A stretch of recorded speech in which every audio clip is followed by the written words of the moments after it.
कथनी और करनी में बहुत फर्क होता है भाई। हाथी का खाने का दांत अलग होता है, दिखाने का अलग होता है। वो तो दलित के नेता कहते हैं, खुद को कह रहे हम दलित के नेता हैं, दलित के लिए सोचते हैं। तो आए ना, अभी आए धरना पे बैठे। उनके तो जीजाजी भी आए थे, आमरण अनशन तुड़वा के गए। अरे अनशन तुड़वा के गए, मांग पूरा किए। अरे भतीजा से हमको क्या मतलब है? भतीजा है। हमारी पार्टी का अलग सिद्धांत है। हम समाज के साथ। कौन कहता दलित का नेता है? मैं समाज के साथ हूँ। जो दलित समाज है उसमें अधिकांश लोग चौकीदार दफादार संघ में है। मैं उसके इनके धरना के संबंध में हमारी पार्टी, हमारा दलित सेना और हम लोग खुद चौकीदार दफादार संघ के डिमांड के पक्ष में। भैया को तो कराना चाहिए। ये पता नहीं इतना विलम्ब क्यों हो रहा है। भैया सरकार का हिस्सा है, तो सरकार का हिस्सा है तो करवा क्यों नहीं रहे हैं? तुड़वाने से क्या फायदा हुआ? जब तक मांग पूरी नहीं हुई, जब तक न्याय नहीं मिला लोगों को, तो तुड़वा के क्या फायदा हुआ?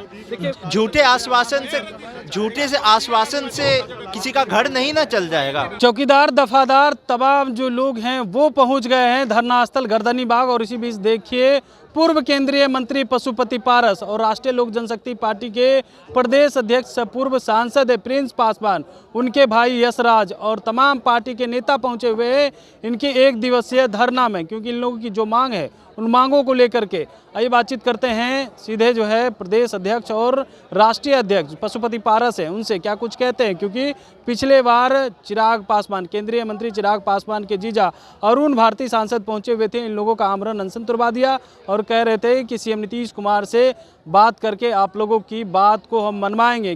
खुद ही केंद्रीय मंत्री चिराग पासवान सीएम नीतीश कुमार से भी मिलने गए थे, लेकिन बात सुनी नहीं गई। तो देखिए अब फिर से लोग बैठ गए हैं और पशुपति पारस भी अब चिराग पासवान पे बरस रहे हैं। कह रहे हैं कि वो आए ना, यहाँ धरना पे बैठे ना।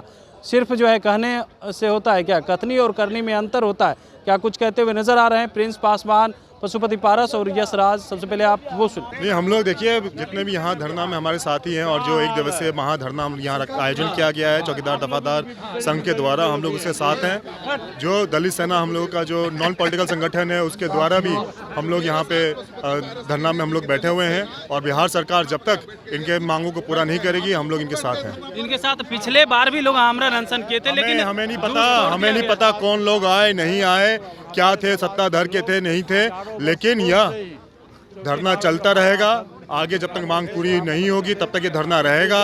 जरूरत पड़ी तो सत्ता को बदला भी जाएगा इनकी मांगों को पूरा करने के लिए। बदलने की बात करें, चिराग जी ने तो नीतीश कुमार से मिला था, इसी मांग को लेकर के कहे थे कि मांग जो है पूरी की जाएगी। कथनी और करनी में बहुत फर्क होता है भाई। हाथी का खाने का दांत अलग होता है, दिखाने का अलग होता है। वो तो दलित के नेता कहते हैं, खुद को कह रहे हम दलित के नेता हैं, दलित के लिए सोचते हैं। तो आए ना, अभी आए धरना पे बैठे। उनके तो जीजाजी भी आए थे, आमरण अनशन तुड़वा के गए। अरे अनशन तुड़वा के गए, मांग पूरा किए। पूरा हुआ मांग बताइए ना, पूछिए उनसे जाके। अनशन तुड़वाए, चलिए अच्छा कि अनशन तुड़वाए, मांग पूरा किए। आज यहाँ पे उसी मांग को लेके हम लोग यहाँ बैठे हुए हैं। आप लोग नीतीश कुमार से जाएंगे मिलने के लिए? अरे वो मिलते कहाँ हैं? वो मिलेंगे तब ना। मिलेंगे तो मिलने जाएंगे आप? अरे मिलेंगे भाई, मिले। बिहार के मुखिया हैं, वो मिले, आए, हमारी बातों को सुने, आए, अभी आए। प्रिंस जी सड़कों पे भी उतरेंगे आप लोग? अरे सड़कों पे ही तो है भाई, इस सड़क पे ही तो हम लोग उतरे हुए हैं। चलिए देखिए, अब पूर्व सांसद पशुपति प्रिंस पासवान थे, पशुपति पारस से भी बातचीत करने की कोशिश करेंगे। और तमाम जो उनके पार्टी के नेता हैं देखिए वो जो है यहाँ पे हैं, और तमाम जो चौकीदार दफादार हैं वो अपनी मांगों को लेकर के एक दिवसीय धरना गर्दनी बाग में दिए हुए हैं। हम उनसे बातचीत करने की कोशिश करते हैं पशुपति पारस से, क्या कुछ कहते हैं मांगों को लेकर के। क्योंकि उनके चिराग के जीजा आए थे, आमरण अनशन तुड़वा करके यहाँ से गए थे। और देखिए यह तमाम जो लोग हैं वो बैठे हुए हैं, अपनी अपनी मांग को लेकर के कह रहे हैं कि चिराग जी ने तो हमारे साथ छल किया है। प्रिंस पासवान कह रहे हैं कि कौन लोग आए थे, कौन लोग नहीं आए थे हम नहीं कहेंगे, लेकिन हम लोग सड़कों पे उतरे। जब तक मांग मानी नहीं जाती है तब तक आमरण अनशन जारी रहेगा। बिहार सरकार के खिलाफ में चौकीदार दफादार संघ के लोग आज 6 महीना से अपनी मांग को लेके धरना और प्रदर्शन कर रहे हैं। उन पर लाठीचार्ज भी हुआ, गैस भी छोड़ा गया। आज हमारी पार्टी और खास के दलित सेना की ओर से हम चौकीदार दफादार संघ के तो क्या लगता है वाकई सहयोग में उसके मदद के लिए हम लोग आए हैं, धरना पर बैठे हुए हैं। और बिहार सरकार से हमारी मांग है कि चौकीदार दफादार संघ का जो डिमांड है आप उसको पूरा करिए। यदि बिहार सरकार पूरा नहीं करती है तो तब तक चौकीदार दफादार संघ का धरना और प्रदर्शन चलता रहेगा। आप कह रहे चलता रहेगा, लेकिन आपके भतीजे तो इन लोगों का काम रहा। अरे भतीजा से हमको क्या मतलब है? भतीजा है। हमारी पार्टी का अलग सिद्धांत है। हम समाज के साथ। कौन कहता दलित का रिश्ता है? चिराग पासवान कह रहे हैं मैं समाज के साथ हूँ। जो दलित समाज है उसमें अधिकांश लोग चौकीदार दफादार संघ में है। मैं इनके धरना के संबंध में हमारी पार्टी, हमारा दलित सेना और हम लोग खुद चौकीदार दफादार संघ के डिमांड के पक्ष में चौकीदार दफादार की मांग है। एक दिवसीय भारत क्या कहेंगे सबसे पहले? देखिए, हम अपने चौकीदार दफादार जो हमारा समाज है, जो इस पेशे में है, हम उनके साथ कंधे से कंधा मिलाकर खड़े हैं।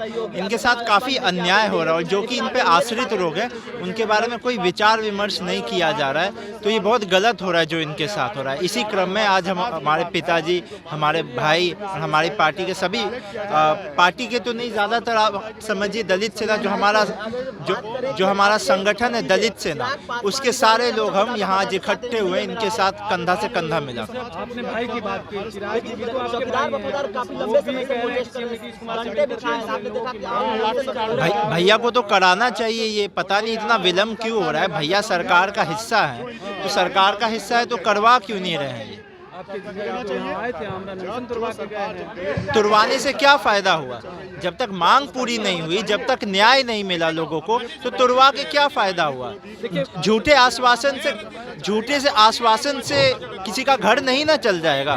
खासकर कि जो लोग आश्रित लोग हैं, जो पिछड़े समाज से आते हैं, जो वंचित हैं, वो आश्रित है और उनको झूठे आश्वासन देके आप उनको अगर बेसहारा छोड़ देंगे तो उससे किसी का घर नहीं ना चल जाएगा। तो आपने सुना, तीनों लोग के एक साथ जो है चिराग पासवान पे टूट पड़े हैं और उनके भाई कह रहे हैं कि देखिए भाई हमारा सिर्फ कहता है, मंत्री बन गया है, लेकिन अब जो है सिर्फ दलित के नेता कहने से होता है। दलित के साथ अगर कोई खड़ा है तो वो पशुपति पारस है, प्रिंस पासवान खड़ा है, बाकी कोई लोग नहीं है। सिर्फ वोट लेने के समय में ये लोग कहते हैं कि हम दलित के नेता हैं। कमलेश कुमार, लाइव बिहार, पटना। बिहार बोर्ड 10वीं 12वीं परीक्षा की डेट शीट आ गई है। क्या आपकी तैयारी अभी अधूरी है? घबराने की कोई जरूरत नहीं। आ गया है read and pass, quick reviser crash course book जो दे आपको परीक्षा के लिए VVI प्रश्नों की अल्प समय में बेहतर तैयारी। प्रकाशक भारतीय भवन, खजांची रोड, पटना।